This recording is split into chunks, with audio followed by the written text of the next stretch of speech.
Est-ce que tu es le genre d'entrepreneur qui se focalise uniquement sur créer son empire et parfois tu te retrouves en train de, euh, de négliger ton couple, ton mariage, tes enfants, ta vie de famille? Laisse-moi te dire quelque chose.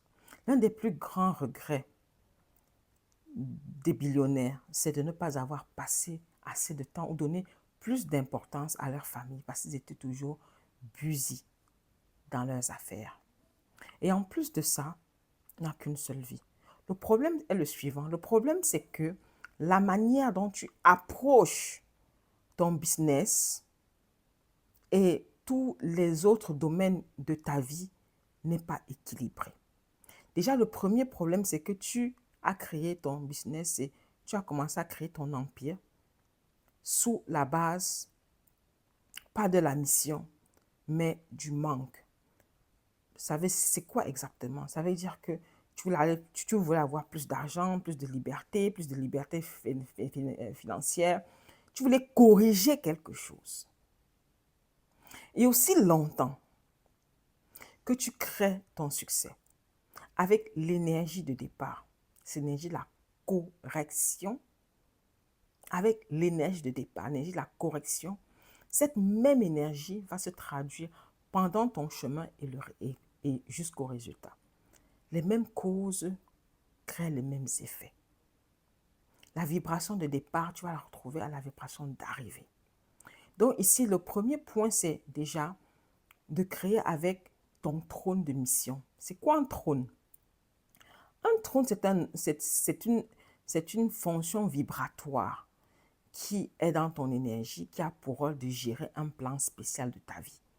C'est comme tu as ton trône principal qui est ton trône de souveraineté. Quand tu es spirituellement souverain, quand les gens viennent t'attaquer, dis, oh, ici, il y a la souveraineté. On n'y va pas trop loin. OK? Ça veut dire que tu commandes, les choses se passent. Ça veut dire qu'il y a certaines choses, en fait, que tu ne vas pas faire face sur le plan spirituel. Parce que tu es souverain. On ne va pas venir voler ton énergie. On ne peut pas parce que ton champ se défend. Ton champ énergétique est souverain. OK?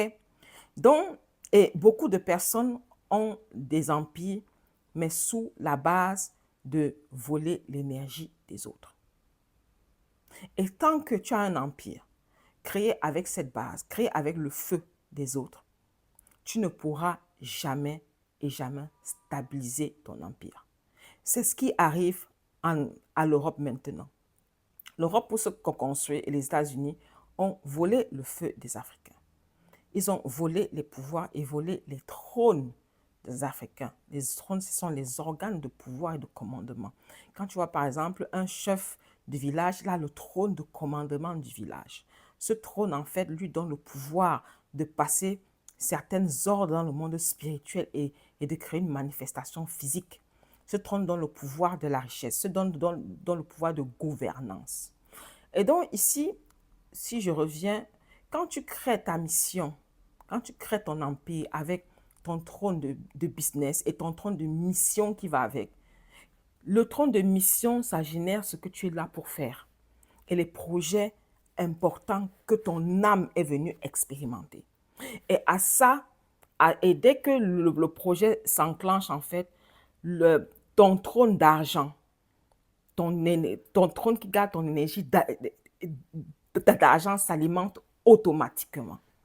C'est pour ça que je dis toujours, la rareté, c'est un mindset. Il n'y a pas de rareté. Quand tu expérimentes des challenges financiers, je l'appelle challenge financier ne veut pas dire qu'il y a un manque d'argent. C'est que soit tu es en train d'apprendre une leçon, soit tu es en train d'être réorienté, soit tu es en train d'être recalibré. Mais ça ne veut en aucun dire, ou bien soit tu dois reconfigurer ta réalité énergétique. Mais ça ne veut aucun dire qu'il y a un manque. Et donc, quand tu comprends en fait que pour gérer ta famille, tu as un trône qui gère ta famille, tu as un trône qui gère en fait chaque aspect de ta vie. Et ça doit être regardé très intentionnellement. Parce que plus tu es intentionnel sur ce que tu fais, plus tu vas créer une bonne famille. Créer une bonne famille commence d'abord spirituellement. Ça ne commence pas avec l'argent. Jamais. Ça commence avec l'intention et ça commence, est-ce que tout, est-ce que nous tous, nous sommes à la même enseigne spirituelle? Parce que parfois, tu as une famille et tu viens d'une famille et il y a par exemple des ancêtres ou des autels qui appartiennent à ta famille et que tu ignores. Ou bien la famille est déjà divisée sur plusieurs autels. Et tu vas créer une autre famille avec un partenaire qui a aussi d'autres autels. OK? Maintenant, le problème souvent se pose dans le sens que quand on veut créer une famille unie maintenant, là, il y a une bagarre spirituelle qui se passe et ça qui crée la dislocation de la famille. C'est l'une des raisons pour lesquelles beaucoup de leaders ont souvent la difficulté à passer leur héritage parce que déjà sur le plan spirituel, ils sont fragmentés.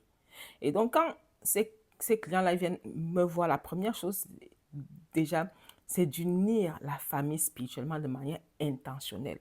Et tu as un trône de pouvoir qui te permet de faire ça en tant que chef de famille. Donc, tu comprends que tout est vraiment intentionnel. Parce que quand tu crées tout avec des bases sereines, ça te permet de transmettre avec des bases sereines. À la fin de notre vie, qu'est-ce qui nous reste? Là, ce qui te reste, ce sont les regrets de ne pas avoir fait ce que tu veux faire et le regret de ne pas être entouré de tes proches que tu aimes ou bien que tu avais la vocation d'être avec eux. OK? Donc ici, ce que je voulais te faire comprendre, c'est que chaque domaine de ta vie est important et qu'il n'y a pas un domaine à négliger parce que chaque domaine de ta vie crée un cercle fermé. Tu as besoin d'opérer en cycle fermé. La fortune, l'empire se crée en cycle fermé. Ce que l'économie nous apprend maintenant, c'est la création en cycle ouvert. Et c'est pour ça que nous travaillons dans une économie de dette. Parce que c'est quoi un cycle ouvert? Le cycle ouvert, ça veut dire, si c'est quelqu'un, je veux prendre un cas très simple. Si c'est quelqu'un plante, qui plante du maïs, qui vend du maïs. Il a une parcelle, il met du maïs, le maïs, il l'entretient, c'est un cycle fermé. Ok? Si tu mets dans une bonne terre, tu as une bonne semence, tu as juste besoin d'arroser. Et quand je le plante en saison de pluie, la pluie fait son travail. Tu le récoltes, tu le vends. Et quand tu le vends, tu laisses une partie de semences et tu vas venir replanter la prochaine semence, la prochaine saison. Maintenant, quand tu es en économie fermée, c'est quoi? C'est qu'à chaque fois, tu vends tout et tu ne gardes pas la semence. Ça veut dire qu'à chaque fois, tu vas prendre, tu vas acheter de la semence à l'extérieur pour replanter. Et ça fait que tu es en cycle fermé et tu es en cycle ouvert. Regarde comment iPhone opère. iPhone opère en cycle fermé. Et si vous regardez, la plupart des opérateurs, ils ont imité ça. Ça veut dire que tu as l'iPhone, tu as l'iCloud, tu as tout dans l'iPhone. Tu as les applications iOS. Tu as tout dans ça, c'est le cycle ouvert pour éviter les pertes d'énergie. Quand tu as à payer, tu payes à travers l'iPhone. Tu payes à travers le système d'iPhone. Ça, c'est le cycle fermé. C'est comme ça qu'on arrive à créer en fait l'économie une économie trillionnaire en fait. Les prochaines fortunes qui arrivent les 10 prochaines années viennent des besoins qu'on n'avait jamais étudiés. Ça vient de l'économie du vide, ça vient de ta mission, ça vient de qu'est-ce que je suis censé de créer sur cette terre, pas pour répondre à un besoin que le client connaît, mais pour répondre à un besoin qu'il ne sait pas qu'il a besoin et qu'il aura besoin. Quand tu regardes les produits comme Facebook, les réseaux sociaux, il y a 20 ans, on ne savait pas que ça pouvait exister. Mais il y a eu des gens, en fait, qui ont reçu ça comme mission d'apporter ça sur cette terre. Dis-moi, toi, quels sont les produits que tu es en train de mettre en place qui vont révolutionner les 10 ou 15 prochaines années? Si tu as un cours d'idées, si tu cherches à te repositionner, et à t'ancrer dans ta mission, tout en créant un empire qui va générer beaucoup de millions, envoie-moi un message en cliquant sur le lien en bas de ce live. Much love, bye bye.